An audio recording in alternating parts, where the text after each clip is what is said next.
Aerodynamics podcast number 137, and today we're talking about wings in ground effect, and in particular ground effect over waves. So wings in ground effect, or WIG, is where you put your aircraft close to the ground to make it generate a lot more lift, like 20 or 30% more lift, with not a lot of a drag penalty, and usually the lift to drag ratio increases dramatically. We actually did a podcast on just general ground effect a long time ago, podcast number 9, and we went through how this works. This is actually one of our most popular podcasts on Spotify, so check that out if you don't know about the flow physics of a ground effect. And then come back to this one and listen to how the ground effect of an airfoil over waves occurs and how it affects the performance. So because in this podcast we're going through this ground effect over waves, as I mentioned. So how does this wavy ground affect a wing's performance? We're going to be looking at this paper, which is called Airfoil Aerodynamics in Proximity to a Wavy Ground for a Wide Range of Angles of Attack. So this paper isn't just looking at one angle of attack, but a wide range of angles of attack. And you can find this in the link in the description. It's open access, so you can access it and read it along if you wish, or if you're just listening to this, you can watch the video on YouTube and or Spotify. So in this paper, they're going to be looking at a NACA 4412 airfoil. And this is a very typical airfoil, and it approximates a lot of airplane wings. So for example, a Boeing 747, for example, it's not exactly a NACA 4412, but it is quite similar because, you know, a airliner wing has a lot more components. They have maybe the flaps at the back, the Kruger flaps, slots, etc. So a NACA 4412 is really just a general analog of a more complex wing, and it gives very similar flow physics. So the motivation for this is a lot of aircraft are used for low altitude operations. They might fly over buildings, trees, hills, or even water. To understand the ground effect on flat ground is very useful because, for example, when you land a plane, you're over usually flat ground, like the runway is very flat. But there are other phases of flight that might experience uneven ground. So this research is there to help bridge that gap. And in this research, the airfoil is traveling at 30 meters per second at a Reynolds number of 1 million. So that means that this airfoil is traveling in a fully turbulent flow, and this is much easier to simulate than if the Reynolds number was like 200,000, for example. When you're in like the transitional regime, it becomes very difficult to simulate the aerodynamics of an airfoil. So pushing it to the very turbulent range or to a very laminar range, that is much more easy to simulate. So with this airfoil, they have their setup here in figures 1 and 2, I should say, and they set the airfoil at a height of 10% of the chord away from the ground. So the airfoil is 50 centimeters in chord, so it's 5 centimeters away from the ground. And they looked at angles of attack ranging from 0 degrees to 18 degrees. So the interesting thing about 18 degrees is that NACA 4412 airfoils will start to stall around that range, maybe around about 15 degrees to 20 degrees, depending on the Reynolds number. At a Reynolds number 1 million, it's around 18 degrees actually. So let's talk about the wavy ground and how they modeled this, because this is quite difficult to do in CFD. So they modeled the wavy ground to follow a sine wave with an amplitude of 5% of the airfoil's chord and a wavelength of 5 times the airfoil's chord. This wave geometry was chosen to line up with other studies so that they can compare the results of this study with other studies that have been done in the past. And there have been a few other studies that have looked at airfoils, and as they mentioned, they usually just looked at one angle of attack, but here they're looking at many angles of attack. And to look into this, they're doing CFD. They're not doing experiments, and we'll get into that in a second, why they didn't and how they use experiments to validate their CFD. But let's just talk about their CFD setup. So the computational domain is very big, which is good. So the inlet and the top are located 20 chords upstream and away and like above the airfoil, and the outlet is located 25 chords downstream from the trailing edge. So that's very nice too. And the way they simulated the wavy ground is quite interesting. So how they did it was that they made the bottom surface have a wavy pattern, and then the bottom surface moves along. So you have this bottom surface and it just moves along with time as you simulate the flow. Now this means that the waves were rigid and very uniform. Both of these aspects are not 100% applicable in the real world because waves are obviously break and are not exactly identical sine waves, nor are they rigid in the sense that the airfoils don't affect them. In real life, there is a coupling effect between the airfoil and the surface of the water. So when you have an airfoil going over the water, the pressure underneath will really affect the wave and sort of disperse it a little bit, and that will change the wave's shape. So here, because they have a rigid wave form, this is not 100% applicable to real life, but it is a general analog and it is decent for a first approximation. So the authors acknowledge these limitations and argue that here the work is still valuable because it is a starting point for us to understand more about this phenomenon, and I agree. So when you look at this geometry, the airfoil is pretty much the same size as the wave's wavelength, which I personally didn't get a great appreciation for when I was just reading this paper to begin with. When I was just read the numbers up here, that was talking about how big the waves were. But when you look at the picture, the airfoil is pretty much of the same kind of magnitude as one for wavelength. So that means that the airfoil, it could pretty much be engulfed in an entire wave, and we're not really that far away from the wave, so that's quite interesting. So here, another important thing to notice is that because the airfoil's chord is like one entire wavelength, this is likely to have quite a big effect on an airfoil. So if you have lots of smaller waves, like the wavelength is very small, when you're flying over it, you might have 5 or 10 waves underneath the entire airfoil's chord. So that means that when one wave sort of sheds away, another wave comes in, and that process probably won't affect the airfoil very much because there are so many other waves in there. But when you have one big wave, let's say you have the airfoil traveling over just one of the waves, it might go over the peak first. That's going to affect the airfoil's performance, and then it goes over a trough, and the entire airfoil is almost entirely in a trough. So that's going to affect its performance there as well. And that will probably affect the center of pressure, as we'll get into in a little bit. So back to the CFD setup. They used URANs with a time step of 0.00015 seconds, which is fairly low. That meant that they have a Courant number which is below 1, and this is very good. So just a refresher on what the Courant number is actually very important for CFD. So the Courant number effectively tells us how far a particle of air will travel between time steps. For example, if the Courant number is 10, that means that the particle of air that we're looking at will travel through 10 cells in one time step. Whereas if the Courant number is 0.5, then the particle will only travel through half a cell in one time step. This is an important parameter because if you have your particles moving through too many cells each time step, then your simulation has to transfer a lot of information past several cells, and that makes the equations inherently less accurate. So a Courant number below 1 is always advisable, with the only exception being that when you don't have the resources to drop your time step low enough to achieve that. And the reason why below 1 is good is because then you are solving the information that the particles in each cell are having, instead of having to map these particles jumping between cells and skipping cells and trying to figure out how all this information is interacting with each other when you're skipping steps effectively. So having a Courant number of 1 helps you keep track of what's happening, and it greatly increases the accuracy of your simulation. Now, I should mention that what I just described there, this explanation is a bit simple for the Navier-Stokes CFD, which actually doesn't solve each particle, but this is the general idea of the Courant number. So one thing that has become increasingly common for researchers is to use other researchers' experimental data to validate their own CFD, which is what they're doing here. They are just doing their CFD, and then they're using published data to validate their CFD model. In a perfect world, that would be fine, but as it stands, this is often a recipe for inaccuracy. And there are a couple major reasons why this occurs. The first one is that you don't really know how rigorous the other researchers were with their research. For example, one thing that we go on about is how most researchers, and by most I mean 95% of people, don't even attempt to measure the density of air during their experiments. The density of air changes every day and every hour. So on a regular day, it changes between 2% and 4%, and between days, weeks, months, and seasons, these changes are more in the range of 5% to 15%. That introduces a random error into the experiment that the researchers aren't even aware of. And just as a side note, we actually manufacture an instrument to take care of this error. It's called Atmosphere Hawk, and you can find it in the link in the description. And the reason why it's important to keep track of the density of air is because, for example, in this particular case, you're using your experimental data to validate your CFD.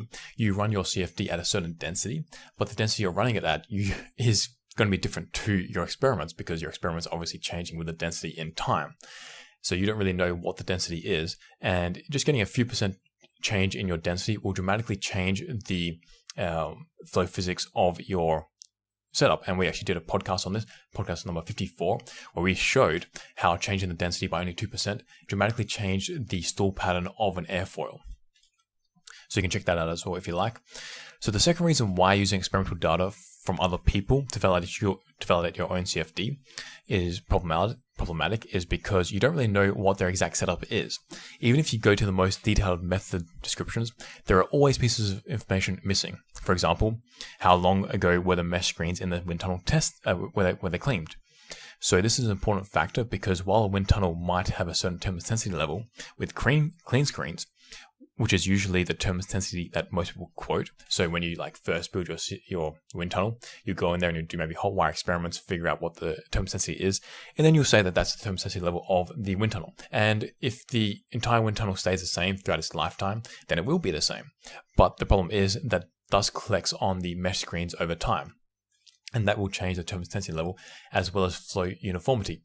And the reason why it changes flow uniformity is often because you have dust which is collecting on the screens over time. And every time you run the wind tunnel, stuff will get sucked in a little bit at a time. And it'll go through and get deposited on the screens. When you turn off your wind tunnel, that dust will then settle to the ground through gravity. So the bottom part of your screens usually will have more dust settling on there than the top part over time. And that means that the bottom part of your screens have effectively a smaller opening for the flow to go through, which means that you have less flow going through there, and that will reduce the velocity there and increase the velocity on top, or at least the mass flow rate as well. And the thing is that most wind tunnel screens aren't really cleaned that regularly. So for example, I was once working in a facility with one of the best reputations in the world, and they hadn't cleaned their screens for 20 years. And the idea of doing this was foreign to them. So I couldn't handle it because it's just going to make your experiments worse. So I just got into the wind tunnel and cleaned it myself because no one else even really cared. So that's really a common problem. And if you're using another researcher's experimental data to validate your CFD, you have problems like that are creeping in. You don't really know how rigorous they are. So that is why when I read researchers using other researchers' experimental data to validate their CFD, I get a little concerned. And this practice is becoming more and more common as research groups try to reduce expenses through getting rid of their wind tunnels or limiting the usage of them. But back to this study, they did also a mesh-independent study. They pitched the airfoil at 4 degrees and put it at 15% of the chord away from the ground. So that works out to be 15 cent, not even that, 7.5 centimeters from the ground. And this is quite a standard practice, which is good. They're doing a mesh-independent study, and they have 3 different mesh qualities, which is good as well. This is what you do in a typical mesh-independent study, so they've done this quite well. They have a coarse mesh, which had a Y plus of 2. They had a medium mesh, which had a Y plus of 1. That's really nice. And they had a fine mesh, which had a Y plus of 0.5, which is even better. So they're all very good, especially considering that they're using the K-epsilon turbulence model. So for the K-epsilon turbulence model, usually a Y plus of around 30 is acceptable. So here they have 2 or lower, which is very good. Then they calculated the lift and drag coefficients for each one of these CFD meshes that they did. One thing that is surprising is that all meshes gave very similar results. The researchers wrote that the medium mesh was selected because there was almost no difference between the lift and drag of that mesh with the fine mesh. But even the coarse mesh only had a 1.6% change in the drag coefficient, and the lift coefficient was almost identical. So even the coarse mesh was not too bad. And given some other inaccuracies of the setup, you might potentially even be able to go with the coarse mesh and not really lose too much inaccuracy overall. But here they went for the medium mesh, and between the medium mesh and the fine meshes, the drag coefficients were only 0.3% different, and so they selected the medium mesh. And what's more, the lift coefficients were pretty much identical across all 3 meshes. They changed by not even 0.1%. And interestingly, they wanted to compare 2 different turbulence models, the K-epsilon and the K-omega SST. To do that, they looked at the lift coefficient, and they have that in figure 5 here. So they ran the CFD setup with a medium mesh, from what I can tell, with their NACA 4412 airfoil with a K-epsilon and a K-omega SST turbulence models for a whole bunch of angles of attack from minus from 0 degrees to 18 degrees. And interestingly, looking at figure 5, both turbulence models worked well up to about 4 degrees. Then after that, there is a growing deviation. So the K omega SST sticks with the experimental results up to about 9 degrees. Then it starts to diverge for the lift coefficient. The K epsilon diverges slightly from the experimental results up until about 12 degrees before losing accuracy. So between 4 degrees and 12 degrees, it still kind of approximates the experimental results, but then after 12 degrees, it really falls off the experimental results. So in other words, the K omega SST loses accuracy after 11 degrees, the K epsilon after 12 degrees. And in other words, when the NACA 4412 airfoil starts to stall, neither turbulence model predicts it. So why does this happen? Why is there this inaccuracy between these two turbulence models and the experimental results? Well, it could be for a multitude of reasons, and many of them are centered around the fact that they didn't do the experimental research themselves, and as such, they don't know all of the facts. For example, these deviations in the stall regime could be easily due to the unknown changes in the air density, as we went through in podcast number 54. We showed that the air density does change the airfoil's performance, and this could be happening here. So from this study, the researchers decided to use the K-epsilon turbulence model. And let's look at the general results before concluding this podcast and covering the more detailed results in the next podcast. So let's move on to figure 6 here. In figure 6, they have the airfoil, the NACA 4412 airfoil at different angles of attack from 0 degrees to 18 degrees with the lift coefficient, drag coefficient, and the moment coefficient. So the moment coefficient is for the pitching moment, which is how much like the airfoil wants to nose up or nose down. And they have the lift and moment and drag coefficients plotted over the period of the wave. So from going from like one trough to the next trough. And they have angles of attack from 0 degrees to 18 degrees. Interestingly, the lift coefficient is quite sensitive to the wave at all angles of attack. For example, at 0 degrees, when the airfoil is producing the least amount of lift, it still fluctuates between 0 and 0.3, so it's quite a big fluctuation there. And if you increase the angle of attack to only even 2 degrees or 4 degrees, the effect of the wave actually drops a little. I don't know why, but I suspect it is because of how the airfoil is pitched.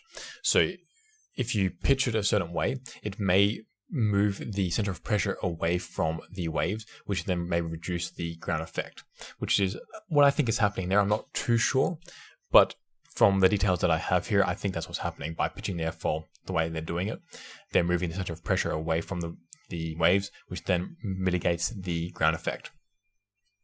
But then when you increase angle of attack more, the effect of the wave becomes more and more pronounced, comparable to the low angles of attack for the lift coefficient.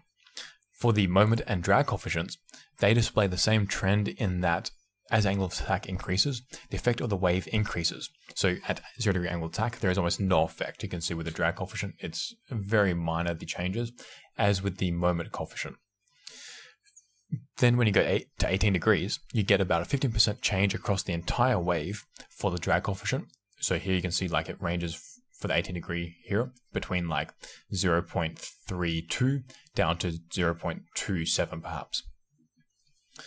But for the moment coefficient, the moment coefficient changes by about 30% across the entire wave with the angle of attack of 18 degrees. You can see here it goes between like minus 0.28 to minus 0.18.